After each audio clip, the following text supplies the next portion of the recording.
Good morning बच्चों, कैसे हो आप लोग। उम्मीद है बहुत अच्छे होंगे। जैसा कि हम लोग एनसीईआरटी क्लास 9 का मैथ्स पढ़ रहे हैं और ये लेक्चर शायद 7वां है और 1.3 एक्सरसाइज है और क्वेश्चन नंबर 4 हम लोग क्वेश्चन नंबर 3 तक पढ़ चुके थे और छठे लेक्चर में हमने देखा था कुछ और एग्जाम्पल जो रैकरिंग डेसिमल में था और उसको PYQ के रूप में करना था। तो उस कुछ और एग्जाम्पल हम RS अग्रवाल बुक से लेकर के हम आपको बताए थे। आज हम क्वेश्चन नंबर 4 कर रहे हैं। Express 0.999 in the form of PYQ, are you surprised by your answer कर रहा है। और भी आगे कुछ है तो वो सब लैंग्वेज है, किताब की बातें हैं। इस चीज़ को PYQ के फॉर्म में करना है। जैसे कि मान लेते हैं x इक्वल टू ये 0.99 बढ़ते जा रहा है तो हम यहाँ पे रैकरिंग दे दिए। याद कीजिए पिछले क्लास में हमने बताया था, पिछले वीडियो आप जाकर के देखिए, वहाँ बताए थे अगर जितने डिजिट पे रैकरिंग होता है उतने शून्य से, मतलब 1 पे शून्य से हमको मल्टीप्लाई करना पड़ता है। तो हम क्या करते हैं, यहाँ पे 10 से मल्टीप्लाई करते हैं। अच्छा, ये तो हमारा पहला इक्वेशन है, ये पहला इक्वेशन है। तो हम यहाँ पे लिखते हैं मल्टीप्लाई फर्स्ट बाई 10, तो x इक्वल टू 0.9 पे रैकरिंग, इसको हम 10 से मल्टीप्लाई करेंगे तो लेफ्ट हैंड साइड भी कर दिए 10 से मल्टीप्लाई और राइट हैंड साइड भी हम 10 से मल्टीप्लाई कर देंगे। अच्छा, ये 9 बढ़ते जाएगा हमारा,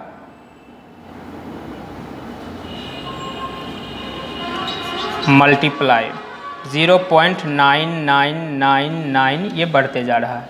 इसको भी अगर हम 10 से मल्टीप्लाई कर दिए तो हमारा टर्म क्या बन जाता है, 10x इक्वल टू 9.9999 ये बढ़ जाता है। तो ये हो गया हमारा इक्वेशन सेकेंड। याद कीजिए पिछले वीडियो में ही हमने बताया है कि दोनों इक्वेशन को क्या कर देते हैं, हम सब्ट्रैक्ट कर देते हैं। तो हम दोनों को सब्ट्रैक्ट कर देते हैं, सब्ट्रैक्ट फर्स्ट फ्रॉम सेकेंड। तो ये हो गया 10x minus x equal to 9.9999 minus 0.9999 ये बढ़ते जा रहा है।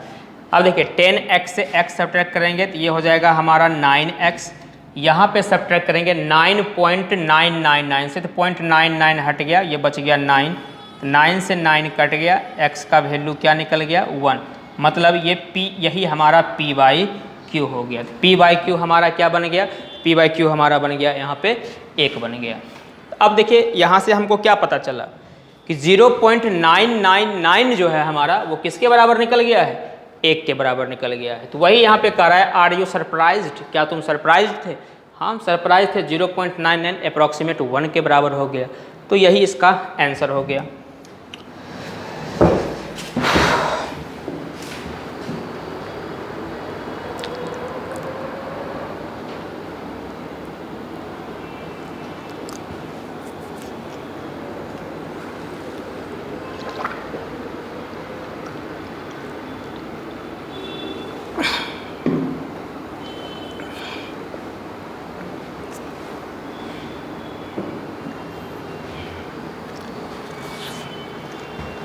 चलिए हम लोग 5वें क्वेश्चन की तरफ चलते हैं।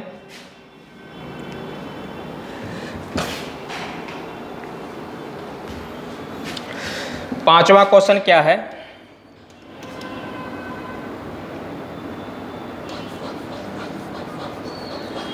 What is the maximum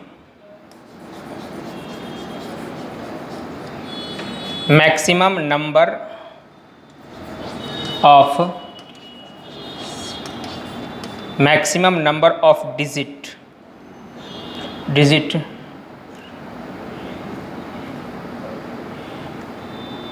B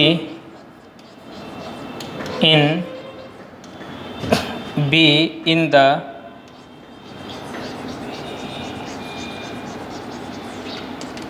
repeating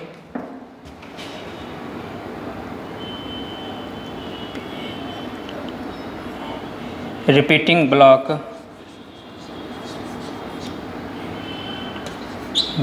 of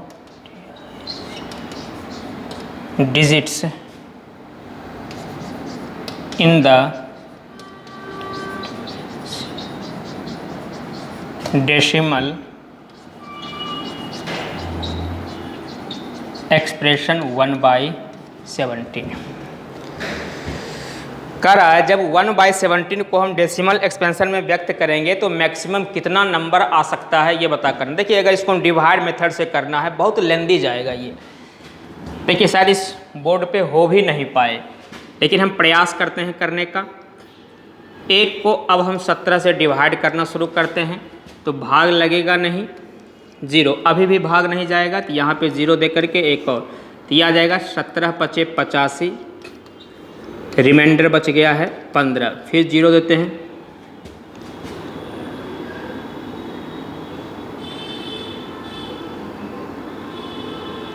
आठ बार में लगाते हैं, 17 × 8 = 136, तो ये निकल गया यहाँ पे 14, फिर यहाँ पे 0 देते हैं, फिर अब कितना बार में 17 × 8 = 136, अब कितना आ गया 4 और 0, 2 बार में लगाते हैं, 17 दूना 34, 6 और 0, 17 तियाही 51, ये हो गया 9 और 0, 17 × 5 = 85, ये हो गया 5 और 0, 17 दूनी 34, तो यहाँ पे 34, तो यहाँ का रिमाइंडर बच गया कितना 16।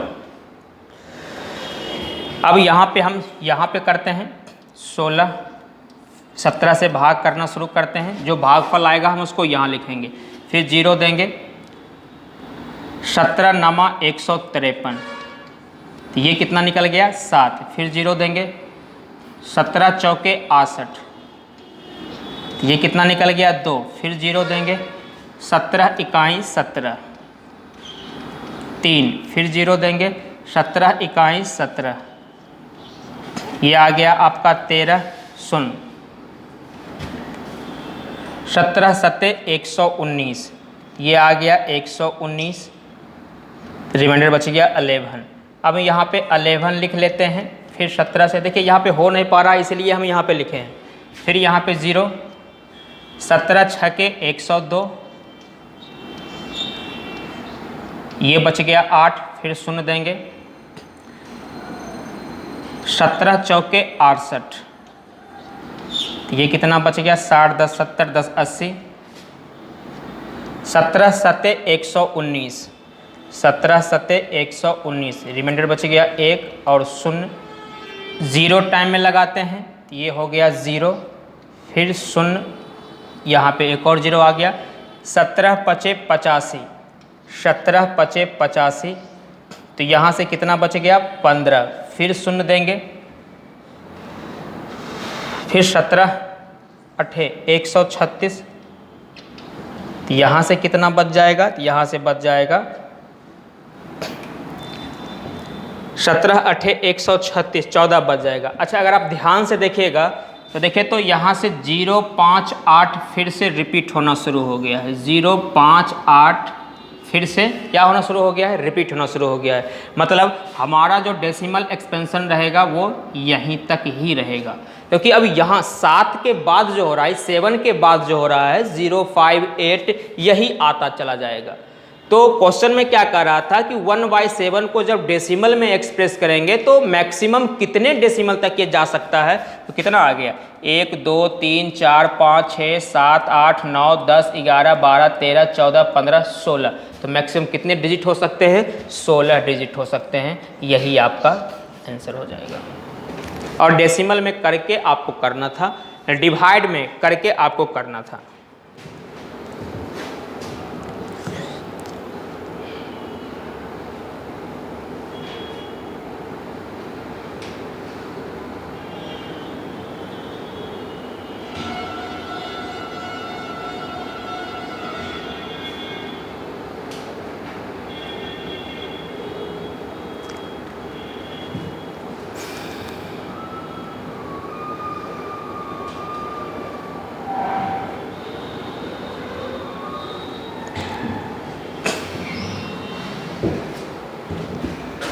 ये डिवाइड में करके आपको करना ही होगा, इसका कोई उपाय नहीं है।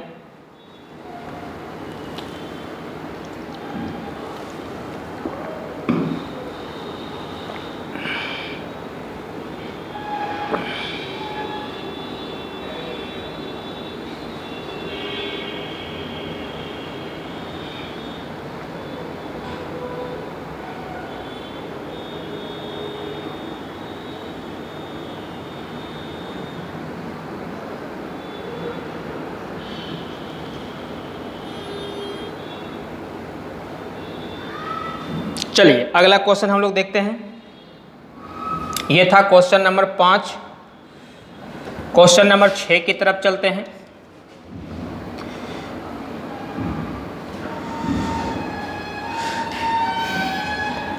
क्वेश्चन नंबर 6 कह रहा है look at several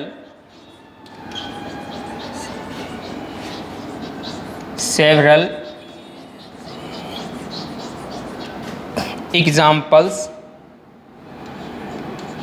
of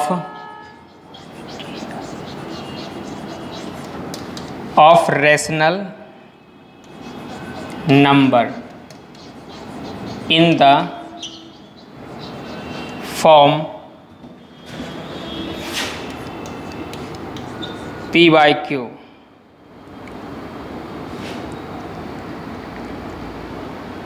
P by Q, where P and Q are integers with no common factor,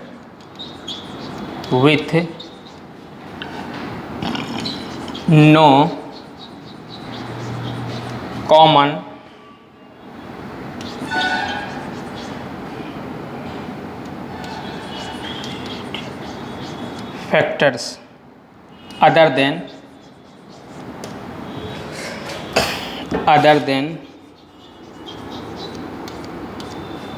than 1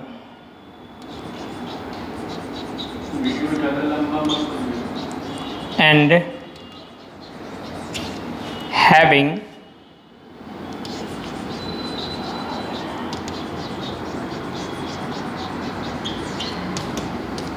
terminating decimal.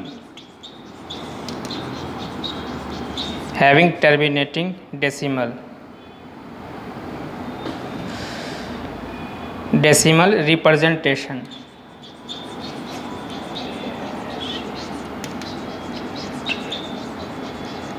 Representations. Can you guess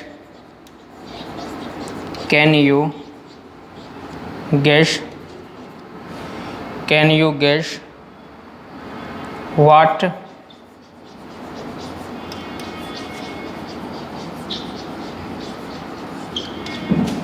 property Q must satisfy? देखिए क्वेश्चन थोड़ा लंबा है और ऐसे है नहीं कुछ क्वेश्चन। ये क्वेश्चन में कह रहा है जितने भी टर्मिनेटिंग होते हैं, look at the several example of rational number in the form of P Y Q where P and Q are integers with no common factors other than 1 and having terminating decimal representation. Can you guess what property Q must satisfy? देखिए हमने ये चीज़ पहले video में भी discuss किया होगा कि बिना डिवाइड किए हुए आप ये कैसे पता करेंगे कि कोई डेसिमल टर्मिनेटिंग है या फिर नॉन टर्मिनेटिंग है। तो कोई भी नंबर p बाई क्यू के रूप में होगा, तो जहाँ q का पावर q जो होना चाहिए ये 2 का पावर m इंटू 2 का पावर m, इसको या फिर 5 का पावर m या फिर 2 का पावर m इंटू 5 का पावर n, यहाँ n कर देते हैं। अगर q का वैल्यू 2 का पावर m 5 का पावर n या फिर 2 का पावर m इंटू 5 का पावर n होता है तो जो हमारा डेसिमल है वो टर्मिनेटिंग होगा। अगर इसके अलावा कुछ होता है तो वो हमारा नॉन टर्मिनेटिंग हो जाता है। तो ये चीज़ हम आपको पहले ही पढ़ा चुके हैं, ये चीज़ हम आपको पहले ही पढ़ाए हुए हैं। आप जाकर के पहले वाले वीडियो में देखें, ये चीज़ मिलेगा कि कोई भी बिना डिवाइड किए हुए कैसे पता करेंगे कि ये टर्मिनेटिंग है कि नॉन टर्मिनेटिंग है। ये चीज़ हम पहले आपको पढ़ाए हुए हैं।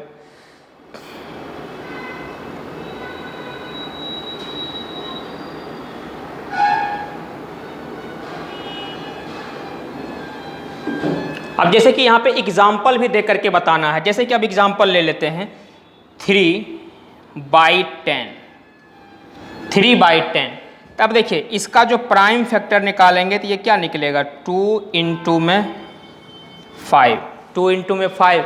तो ये जो 3/10 होगा, ये 3/10 होगा हमारा टर्मिनेटिंग होगा, टर्मिनेटिंग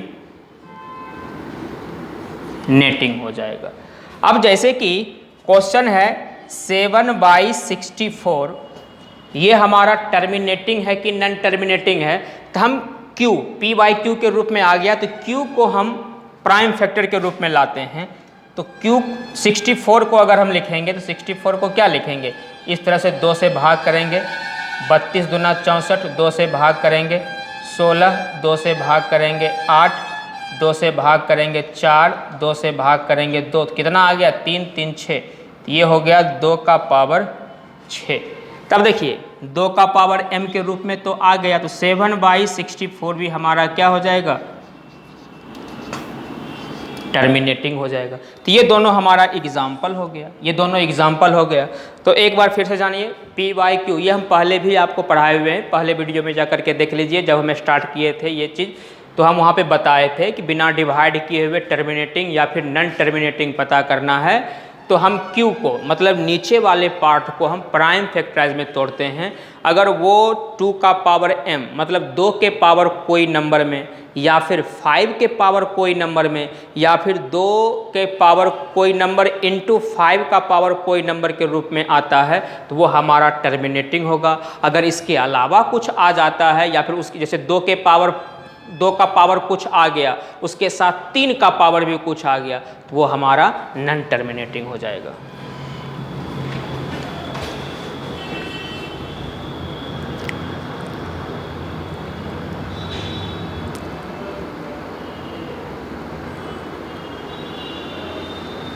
चलिए 6 नंबर में क्वेश्चन कुछ ऐसा खास था नहीं,